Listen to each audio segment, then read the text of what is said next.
ಕಮಾರನಾದ, ನೇಕಾರನಾದ, ಉಕ್ಕಿ, ಒಕ್ಕಲಿಗನ ಈ ಎಲ್ಲ ಕೆಲಸಗಳನ್ನು ಗುರುತಿಸಲು ಫೋನ್ ಮಾಡ್ತಾರೆ. ಆ ತಾಯಿಗೆ 5 ಲಕ್ಷ ಪರಿಹಾರ ಸಿಗುತ್ತೆ. ನಮ್ಗೆ ಅದು 5 ಲಕ್ಷ ಇರ್ಬೋದು, ಅವ್ರಿಗೆ ಬಡವರು 5 ಲಕ್ಷ, ಅವ್ರಿಗೆ 50 ಲಕ್ಷ ಸಮಾನ.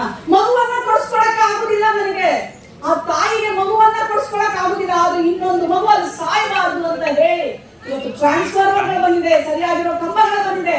ಯಾಕೆ ನಾನು ಈ ಮಾತು ಹೇಳ್ತೀನಿ? ನೀವು ಊರುಗಳಲ್ಲಿ ನಿಮ್ಮ ಹೋರಾಟದ ಮೇಲೆ ನಿಮ್ಮ ಬದುಕು, ನಿಮ್ಮ ಭವಿಷ್ಯ ಮಾಡ್ತೀರೇನ್ರೋ? ಮಾಡ್ತೀರಾ? ನಮ್ಮ ಮಕ್ಕಳು ಮಾಡ್ತೀರಾ? ಇನ್ನೊಂದ್ಸಲ ಬಾರಿಸು ಕನ್ನಡ, ಓ ಕರ್ನಾಟಕ, ಸತ್ತಂತಿಹರನು, ಕಚ್ಚಾಡುವರನು, ತೆರದಲ್ಲಿ ಬಾಳುವರನ್ನ ಹರಸು. ಅಂದ್ರೆ ಒಟ್ಟಿಗೆ ನಾವೆಲ್ಲರೂ ಸಮಾನರು ಅಂತ ಹೇಳಿ ಕೈ ಹಿಡಿದು ಬಾಳುವವರನ್ನ ಹರಿಸುವಂತ ನಮ್ಮ ಭಾರತ ತಾಯಿಗೆ ನಾವೆಲ್ಲ ಮಕ್ಕಳು. ನಾವು ಮಾಡ್ಕೊಂಡಿರೋದ್ರಿ ಜಾತಿ ಧರ್ಮ. ಯಾವತ್ತು ದೇವರು ಬಂದು ನೀನ್ ಈ ಜಾತಿ, ನೀನ್ ಈ ಧರ್ಮ ಅಂತ ಯಾವತ್ತು ಹೇಳಲಿಲ್ಲ. ಸೃಷ್ಟಿಕರ್ತ ಒಬ್ಬನಿದ್ದಾನೆ, ಅವನಿಗೆ ನಾವು ಈಶ್ವರ ಅಂತೀವಿ. ಮುಸಲ್ಮಾನರು ಅಲ್ಲ ಅಂತಾರೆ, ಕ್ರೈಸ್ತರು ಜೀಸಸ್ ಅಂತಾರೆ, ಬೌದ್ಧರು ಬುದ್ಧ ಅಂತಾರೆ, ಜೈನರು ತೀರ್ಥಂಕರ ಅಂತಾರೆ. ಅದು ಅವರವರಿಗೆ ಬಿಟ್ಟಿದ್ದು. ಆದ್ರೆ ಸೃಷ್ಟಿಕರ್ತ ಒಬ್ಬನೇ, ಅವನಿಗೆ ನಾವೆಲ್ಲರೂ ಒಂದೇ ತಾಯಿಯ ಮಕ್ಕಳು. ನಾವೆಲ್ಲ ಒಟ್ಟಿಗೆ ಇದ್ರೆ ಮಾತ್ರ ಈ ದೇಶ, ಈ ನಾಡು, ಈ ನುಡಿನ ನಾವು ಬೆಳೆಸ್ಲಿಕ್ಕಾಗತ್ತೆ. ಇಷ್ಟ ಹೇಳಿ ನನ್ನ ಮಾತುಗಳನ್ನ ಮುಗಿಸ್ತೇನೆ. ಜೈ ಹಿಂದ್, ಜೈ ಕರ್ನಾಟಕ, ತಾಯಿ ಭುವನೇಶ್ವರಿಗೆ I love you all. Thank you so much. ಬೃಹತ್ ಪ್ರಮಾಣದ ಕಾರ್ಯಕ್ರಮ ಮಾಡ್ತಾ ಇದ್ದಾರೆ ಎಲ್ಲ.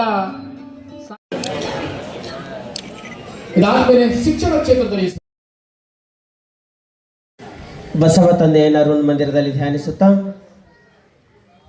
ಕರ್ನಾಟಕ ರಾಜ್ಯೋತ್ಸವ 70ನೇ ಕರ್ನಾಟಕ ರಾಜ್ಯೋತ್ಸವ ಬೀದರ್ ನಗರದಲ್ಲಿ ವಿಶೇಷವಾಗಿ ಶ್ರೀ ಕೇತಕಿ ಶೈಕ್ಷಣಿಕ ಸಾಮಾಜಿಕ ಮತ್ತು ಸಾಂಸ್ಕೃತಿಕ ಸಂಸ್ಥೆ ಬೀದರ್ ಹಾಗೂ ಹಣುಮುಪಾಜಿ ಗೆಳೆಯರ ಬಳಗ ಬೀದರ್ ವತಿಯಿಂದ ಹಗಳೂರಿನಿಂದ ಬಂದು ನಿಮ್ಮೆಲ್ಲರಿಗೂ ಪ್ರೋತ್ಸಾಹದಾಯಕ ಮಾತನಾಡಿರ್ತಕ್ಕಂಥ ಅಣ್ಣ ವಿನಯ್ ಕುಮಾರ್ ಅವರಲ್ಲಿಯೂ, ವೇದಿಕೆ ಮೇಲೆ ಆಸನರಾಗಿರ್ತಕ್ಕಂಥ ಎಲ್ಲ ಅತಿಥಿಗಳಲ್ಲಿಯೂ, ಜೊತೆಗೆ ಈ ಒಂದು ಕಾರ್ಯಕ್ರಮದ ಒಂದು ಕೇಂದ್ರ ಬಿಂದುವಾಗಿರ್ತಕ್ಕಂಥ ಮತ್ತು ಕಾರ್ಯಕ್ರಮ ಅತ್ಯಂತ ಯಶಸ್ವಿಯಾಗಿ ನಡೆಸ್ಕೊಂಡು ಬರಲು ಕಾರ್ಯಕರ್ತರಾಗಿರ್ತಕ್ಕಂಥ ನಮ್ಮ ಹನುಮ ಪಾಜಿಯವರಲ್ಲಿಯೂ, ಜೊತೆಗೆ ಅವರ ಗೆಳೆಯರ ಬಳಗಕ್ಕೂ ಹಾಗೂ ಅವರ ಆತ್ಮೀಯ ಕರೆಗೆ ಹೋಗೊಟ್ಟು ಆಗಮಿಸಿ ಆಸೀನರಾಗಿರ್ತಕ್ಕಂಥ ತಮ್ಮೆಲ್ಲ ಬಳಗಕ್ಕೂ ನನ್ನ ಹೃತ್ಪೂರ್ವಕ ಶರಣಾರ್ಥಿ.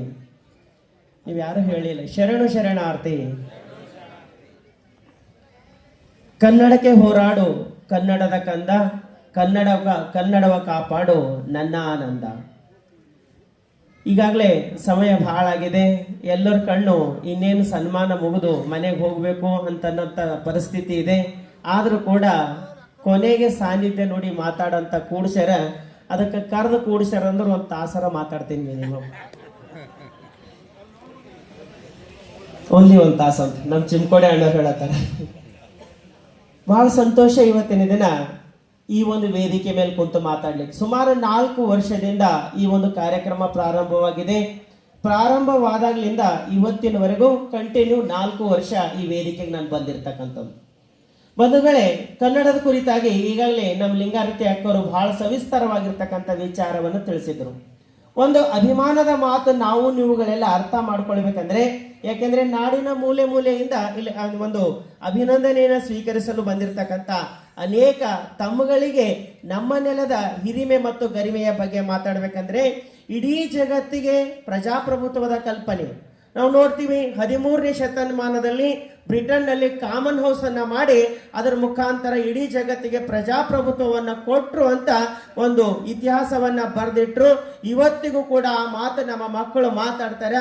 ಆದ್ರೆ ಒಂದು ವಿಚಾರ ಮಾಡಬೇಕು, ಇಡೀ ಜಗತ್ತಿಗೆ ಪ್ರಜಾಪ್ರಭುತ್ವದ ಕಲ್ಪನೆಯನ್ನು ಕೊಟ್ಟಿರ್ತಕ್ಕಂಥದ್ದು ಬ್ರಿಟನ್ ಅಲ್ಲ, ಅದಕ್ಕಿಂತ 100 ವರ್ಷ ಮುಂಚೆ ಕಲ್ಯಾಣದಲ್ಲಿ ಅನುಭವ ಮಂಟಪವನ್ನು ಕಟ್ಟುವುದರ ಮುಖಾಂತರವಾಗಿ ಇಡೀ ಜಗತ್ತಿಗೆ ಪ್ರಜಾಪ್ರಭುತ್ವದ ಕಲ್ಪನೆಯನ್ನು ಕೊಟ್ಟಿರ್ತಕ್ಕಂಥ ನೆಲ ಅದು ಕನ್ನಡದ ನೆಲ, ಅದು ಬಸವ ಕಲ್ಯಾಣ, ಅದು ಬೀದರ್ ನಗರ ಅಂತ ಹೇಳಿಕೆ ಬಹಳ ಹೆಮ್ಮೆ ಅನಿಸ್ತದೆ. ಹೆಮ್ಮೆ ಪಟ್ಕೊಳ್ಬೇಕು ನಾವು ಕೆಲವೊಂದು ವಿಚಾರದಲ್ಲಿ. ಎಂಥ ನೆಲದಲ್ಲಿ ನಾವು ಹುಟ್ಟಿದೆವು ಅಂತಕ್ಕಂಥದ್ದು. ಕಾಶ್ಮೀರದಿಂದ ಬಂದರು, ಅಫ್ಘಾನಿಸ್ತಾನದಿಂದ ಬಂದರು, ಒರಿಸ್ಸಾದಿಂದ ಬಂದರು, ನಾಡಿನ ಮೂಲೆ ಮೂಲೆಯಿಂದ ಬಂದಿರತಕ್ಕಂಥ ಅನೇಕ ಜನರಿಗೆ ಕನ್ನಡ ಭಾಷೆಯಲ್ಲಿ ಮಾತಾಡಲಿಕ್ಕೆ ಕಲಿಸಿ, ಕನ್ನಡದಲ್ಲಿ ವಚನವನ್ನ ಬರಲಿಕ್ಕೆ ಕಲಿಸಿ, ಇಡೀ ಕನ್ನಡ ನೆಲದ ಒಂದು ಹಿರಿಮೆ ಗರಿಮೆನ ಹೆಚ್ಚು ಮಾಡಿರ್ತಕ್ಕಂಥವ್ರು ಬಸವಣ್ಣರು ಅಂತ ಹೇಳಿಕೆ ಬಹಳ ಸಂತೋಷ ಅನಿಸ್ತದೆ. ಅಂಥ ನೆಲದಲ್ಲಿ ಹುಟ್ಟಿರ್ತಕ್ಕಂಥ ಈ ಒಂದು ಭಾಗದಲ್ಲಿ ಕನ್ನಡವನ್ನ ಬೆಳೆಸಬೇಕು, ಉಳಿಸ್ಬೇಕು ಅಂತಕ್ಕಂಥ ಕಲ್ಪನೆ ನಮ್ಮ ನಿಮ್ಮೆಲ್ಲರದಾಗಿದೆ.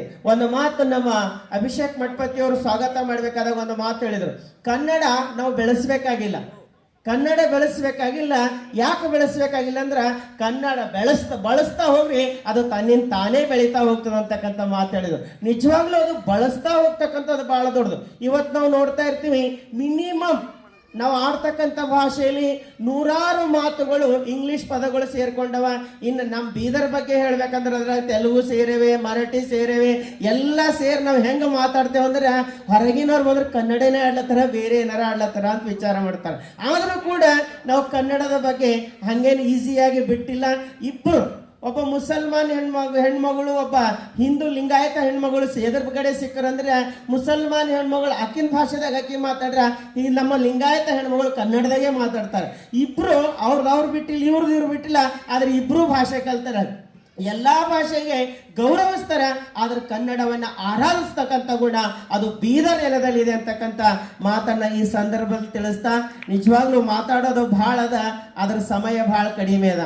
ಒಂದು ಮಾತು ನಾವು ನೆನಪಿಟ್ಕೊಳ್ಬೇಕು, ಅವರು ಒಬ್ಬಂಟಿಗರಾಗಿ ಅವರ ಗೆಳೆಯರ ಬಳಗವನ್ನೆಲ್ಲ ಸೇರಿ ಎಲ್ಲಿ ಕೊಡ್ತಾರೋ ಗೊತ್ತಿಲ್ಲ, ಯಾರ ಹತ್ರ ಕೈ ಚಾಚಬಾರ್ದು, ಒಂದು ಕನ್ನಡಕ್ಕಾಗಿ ನಾವು ಕಾರ್ಯ ಮಾಡಬೇಕು ಅಂತ ಸಂಭ್ರಮದಿಂದ 4 ವರ್ಷದಿಂದ ಆಚರಣೆ ಮಾಡ್ಕೊಂಡು ಬರ್ತಾ ಇದಾರಲ್ಲ, ಇದು ಸಾಮಾನ್ಯವಾಗಿರ್ತಕ್ಕಂಥ ಒಂದು ಶಕ್ತಿ ಅಲ್ಲ.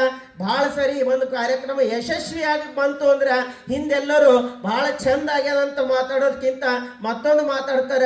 ಎಷ್ಟು ವರ್ಷ ಮಾಡ್ತಾರ? 1 ಇಲ್ಲ 2 ವರ್ಷ ಮಾಡಿ ಮುಗಿಸಿ ಬಿಡ್ತಾರ. ಯಾರು ಸಪೋರ್ಟ್ ಮಾಡ್ತಾರ ಅಂತ ಬಹಳ ಜನ ಮಾತಾಡ್ತಾರ. ಮೊನ್ನೆ ನಾ ಹಣ್ಣು ಮಾತಾಡ್ತಾ ಒಂದು ಮಾತು ಕೇಳ್ದ, ಹಣ್ಣು ಎಷ್ಟು ಜನ ಇದು ಹಾಕ್ಯಾರ, ಅಪ್ಲಿಕೇಶನ್ ಹಾಕ್ಯಾರ ಈ ಒಂದು ಪ್ರಶಸ್ತಿಗೆ ಅಂತಂದ್ರೆ, ನಾವು ಮೊದಲೆಲ್ಲ ಅವ್ರ ಹೆಸರು ಇವ್ರ ಹೆಸರು ಕೇಳ್ಕೊಂಡು ಇವ್ರಿಗೆ ಕೊಡೋಣ ಅವ್ರಿಗೆ ಕೊಡೋಣ ಅಂತಿದ್ವಿ. ಈ ಸಾರಿ ಮಿನಿಮಮ್ ನಾವು 70 ಜನರಿಗೆ ಕೊಡ್ಬೇಕಂತ ವಿಚಾರ ಮಾಡ್ರ 86 ಜನ ಆಗ್ಯಾರ. 400 ಅಪ್ಲಿಕೇಶನ್ ಬಂದವ್ರಿ ನಮ್ಮ ಹತ್ರ ಅಂತಕ್ಕಂಥ ಮಾತು ತಿಳಿಸಿದ್ರು. ಅನೇಕ ಕಡೆಯಿಂದ ನಾವು ಈ ಒಂದು ಕಾರ್ಯದ ಇದರಲ್ಲಿ ಈ ಒಂದು ರಂಗದಲ್ಲಿ ಸೇವೆ ಮಾಡಿದೆವು. ಈ ರಂಗದಲ್ಲಿ ಪ್ರತಿಯೊಂದು ರಂಗದಲ್ಲಿ ಸೇವೆ ಮಾಡಿರ್ತಕ್ಕಂಥ ಅನೇಕ ಜನ ತಮ್ಮ ಬಯೋಡೇಟಾವನ್ನು ಕಳಿಸಿರ್ತಕ್ಕಂಥದ್ದು ನಾವು ಕೇಳ್ತಾ ಇದ್ದೀವಿ. ಕಾರಣ ಏನಂತಂದ್ರೆ, ಪ್ರಶಸ್ತಿ ಕೆಲವೊಬ್ಬರ ಮನೆಯ ಸ್ವತ್ತಾಗಿತ್ತು, ಕೆಲವೊಬ್ಬರು ಹೊರಗೆ ದುಡಿತಕ್ಕಂಥವ್ರಿಗೆ ಮಾತ್ರ ಗುರುತಿಸಿ ಕೊಡ್ತಕ್ಕಂಥ ಅನೇಕ ಜನರ ಮಧ್ಯೆ ಎಲ್ಲೋ ಎಲೆಮರೆಕಾಯಿಯಾಗಿ ಸೇವೆಯನ್ನ ಮಾಡ್ತಕ್ಕಂಥವ್ರನ್ನ ಗುರುತಿಸಿ ಅವರಿಗೆ ಮುಂದೆ ತಂದು ಅವರಿಗೆ ಪ್ರಶಸ್ತಿಯನ್ನ ಕೊಡ್ತಕ್ಕಂಥ ಕಾರ್ಯ ಹನುಮಪ್ಪಾಜಿ ಗೆಳೆಯರ ಬಳಗ ಮಾಡ್ತಾ ಇದೆಯಲ್ಲ, ನಿಜವಾಗ್ಲೂ ಇದು ಶ್ಲಾಘನೀಯ. ಇಂತಹ ಕಾರ್ಯವನ್ನ ಮಾಡ್ತಕ್ಕಂಥವ್ರಿಗೆ ಬಹಳ ಪ್ರೋತ್ಸಾಹ ಮಾಡ್ಬೇಕು ನಾವು.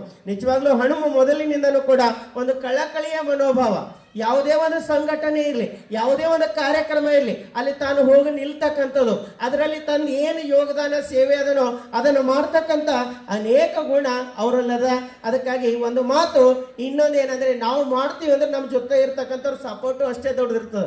ಯಾಕೆಂದ್ರೆ ಗೆಳೆಯರ ಬಳಗ ನೋಡ್ತಾ ಇದ್ದೀವಿ, ಜೀವಕ್ಕೆ ಜೀವ ಇಂಬು ಕೊಡು 4 ಗೆಳೆಯರಿರೇ ಚದುರಂಗ ಬಲಕ್ಕೆ ಸಾಟಿ ಯಾವುದು ಅಂತ ಹೇಳ್ತಾರೆ. ಜೀವಕ್ಕೆ ಜೀವ ಕೊಡ್ತಕ್ಕಂಥ 4 ಜನ ನಮ್ಮ ಜೊತೆ ಗೆಳೆಯರಿದ್ರು ಅಂದ್ರೆ ಒಂದು ಚದುರಂಗ ಬಲ ಇದ್ದಂಗೆ ನಮ್ಮ ಜೊತೆ ಇರ್ತದೆ ಅಂತ ಹೇಳ್ತಾರೆ. ಅದಕ್ಕೆ ಅವ್ರಿಗೆ ಹೆಂಗದ ಅಂದ್ರೆ, ನೀವು ಮಾಡೋ ಕೆಲಸ ನಾವು ನಿಮ್ಮ ಜೊತೆ ಇರ್ತೇವಂತ ಇಡೀ ಒಂದು ಗೆಳೆಯರ ಬಳಗದ ಟೀಮು ಅವ್ರ ಜೊತೆ ಅದಲ್ಲ, ಅದು ಬಹಳ ದೊಡ್ಡ ಕಾರ್ಯ. ಇಂಥ ಗೆಳೆತನ ಮಾಡಿದ್ರೆ ಹಿಂಗೆ ಮಾಡಬೇಕು, ಸುಮ್ಮನೆ ಮಾಡಬಾರ್ದು. ಮಾಡೋದು ನೋಡಿ ಏನು ಮಾಡ್ತಾನೆ ಇವನಿಗೆ ಹೆಂಗೆ ಕೆಳಗಿಳಿಸರಿ ಅನ್ನೋದು ಇರಬಾರ್ದು, ಹೆಂಗೆ ಮಾಡ್ಲತ್ತಾನೆ ನಮ್ಮ ಅಣ್ಣ ಇವನಿಗೆ ಮ್ಯಾಲೊತ್ತಿ ಬೈದು ಕೂಡು ಸರಿ ಅಂತಕ್ಕಂಥ ಭಾವನೆ ಯಾರಲ್ಲಿ ಇರ್ತದೋ ಅಂಥವ್ರ ಮುಖಾಂತರ ಸಮಾಜದಲ್ಲಿ ಏನಾರ ಕಾರ್ಯ ಮಾಡ್ಲಿಕ್ಕೆ ಸಾಧ್ಯ ಆಗ್ತದ. ಹೋದ ವರ್ಷ ಬಂದಾಗಲೂ ಕೂಡ ಒಂದು ಮಾತು ಒಂದು ಪ್ರೋತ್ಸಾಹ ಮಾಡ್ತಕ್ಕಂಥ ಗುಣ ಅವ್ರದ. ಅದಕ್ಕಾಗಿ ಅವ್ರು ಕೈ ಜೋಡಿಸಿ, ನಾನು ಯಾವಾಗಲೂ ನಿನ್ನೆ ನಮ್ಮ ಅಭಿಷೇಕ್ ಮಠಪತಿ ಅವರೆಲ್ಲ ಒಂದು ಬಳಗನೆ ಬಂದಿತ್ತು. ಬಂದಾಗ ನಾ ಕೇಳ್ದ, ಹೆಂಗ ಮಾಡ್ಲತ್ತಿರೋದಕ್ಕೆಲ್ಲ ಅಂದ್ರೆ, ನಾವು ಯಾರಿಗೆ ಏನು ಕೇಳತ್ತಿಲ್ಲ ನೋಡ್ರಿ ಪಜೆ, ಮಾಡ್ಲತ್ತಿದ್ದು ಮುಂದೆ ಏನಾಗ್ತದೋ ಆಗ್ತದೆ ಅಂತಕ್ಕಂಥ ಒಂದು ಹೆಜ್ಜೆ ದಾಪುಗಾಲಿಟ್ಟು ಅವ್ರು ಕಾರ್ಯ ಮಾಡ್ಲತ್ತಾರ. ಅದಕ್ಕೆ ಯಾವಾಗಲೂ ಸಮಾಜಕ್ಕಾಗಿ ಮಾಡ್ತಕ್ಕಂಥ ಕಾರ್ಯಕ್ಕೆ ಅದು ಭಗವಂತನ ಆಶೀರ್ವಾದ ಇರ್ತದ. ಅದು ಹೆಂಗೋ ಒಂದು ಕಡೆ ಮುನ್ನಡೆಸ್ಕೊಂಡು ಹೋಗ್ತದ, ಅದಕ್ಕೆ ಅವ್ರ ಕಾರ್ಯ ಯಶಸ್ವಿ ಆಗ್ಲತ್ತದ. ನಾವು ಅನ್ನಿಸ್ತದ ಬರೀ ಇದು 4 ವರ್ಷದ ಸಂಭ್ರಮ ಆಗಬಾರ್ದು, ಮುಂದೆ 40 ವರ್ಷಕ್ಕೂ ಕೂಡ ಇದೇ ಒಂದು ಶಕ್ತಿ ಇರಬೇಕು, ಇದೇ ಒಂದು ಭಕ್ತಿ ಇರಬೇಕು, ಇದೇ ಒಂದು ನಮ್ಮೆಲ್ಲರ ಪ್ರೋತ್ಸಾಹದಿಂದ ಅವ್ರ ಕಾರ್ಯ ಯಶಸ್ವಿ ಆಗುವಂತೆ ನಾವು ನೀವೆಲ್ಲ ನೋಡ್ಕೊಳ್ಳೋಣ ಅಂತಕ್ಕಂಥ ಮಾತನ್ನು ತಿಳಿಸ್ತಾ, ಇಲ್ಲಿ ಯಾರ ಹೆಸರು ಹೇಳಬೇಕು ಯಾರ ಹೆಸರು ಬಿಡಬೇಕು ಅಂತಿಲ್ಲ, ಇಡೀ ಬಳಗನೆ ಅವರೊಂದು ಟೀಮೇ ಅಷ್ಟೊಂದು ಪ್ರೀತಿ ತುಂಬಿಕೊಂಡಿರ್ತಕ್ಕಂಥ ಟೀಮ್ ಅದ. ಅಣ್ಣ ತಮ್ಮಕ್ಕಿಂತಲೂ ಹೆಚ್ಚಿನ ಒಂದು ವಿಶ್ವಾಸ ಬಾಂಧವ್ಯ ಹೊಂದಿರತಕ್ಕಂಥ ಬಳಗ ಅದ. ಆ ಬಳಗಕ್ಕೆಲ್ಲಕ್ಕೂ ಒಂದು ಜೋರಾದ ಚಪ್ಪಾಳೆ ಅಭಿನಂದನೆಯ ಮುಖಾಂತರ ನಾವು ನೀವೆಲ್ಲ ಅವರಿಗೆ ಅಭಿನಂದಿಸೋಣ ಅಂತಕ್ಕಂಥ ಮಾತನ್ನು ತಿಳಿಸ್ತಾ, ಈ ಕಾರ್ಯಕ್ರಮದಲ್ಲಿ ಆಗಮಿಸಿ ಆಸೀನರಾಗಿರ್ತಕ್ಕಂಥ ನಿಮ್ಮೆಲ್ಲರಿಗೂ ಹೃತ್ಪೂರ್ವಕ ಶರಣಾರ್ಥಿಯನ್ನು ಸಲ್ಲಿಸ್ತಾ, ನನಗೂ ತೃಪ್ತ ಆಗಿಲ್ಲ. ಯಾಕಂದ್ರೆ ನಾವು ಒಂದೊಂದು ತಾಸು ಪ್ರವಚನ ಮಾಡಿದವರು ನಿಮ್ಮ ಮುಂದೆ ಏನೋ ಹೇಳಿ